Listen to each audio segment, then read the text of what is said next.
In this part, I'm making a for loop example. When you know exactly how many times you want to loop through a block of code, use the for loop instead of while loop.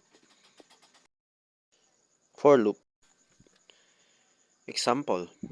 Statement 1 sets a variable before the loop starts int by 0.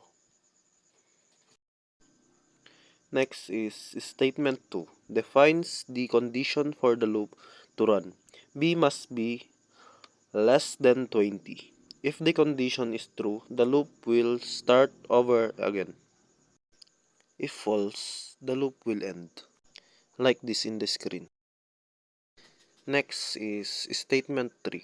Increase a value b plus plus each time the code block in the loop has been executed. In this example, I already make an example for the break loop. The break statement is already seen in the earlier chapter, the switch. It was used to jump out a switch statement.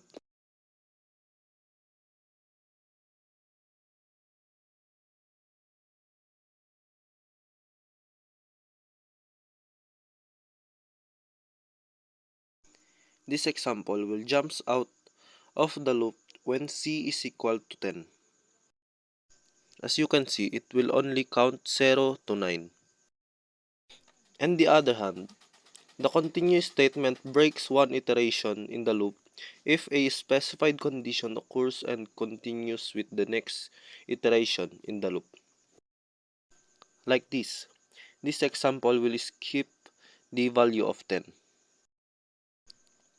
Now, as you can see, it will count 0 to 19.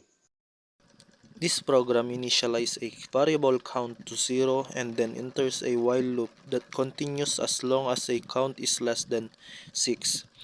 Inside the loop, it prints the current value of count, increments it by 1, and repeats until count reaches 6 or any higher given number. In this example, the code in the loop will run over and over again, as long as a variable b is less than the given number. This example uses a do-while loop.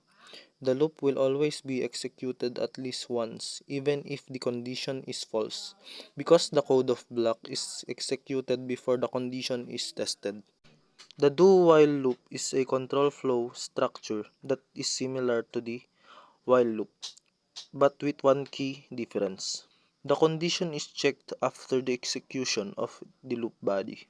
This means that the loop will always execute at least once, regardless of whether the condition is initially true or false. As you can see, it will always run at least once regardless if the condition is initially false.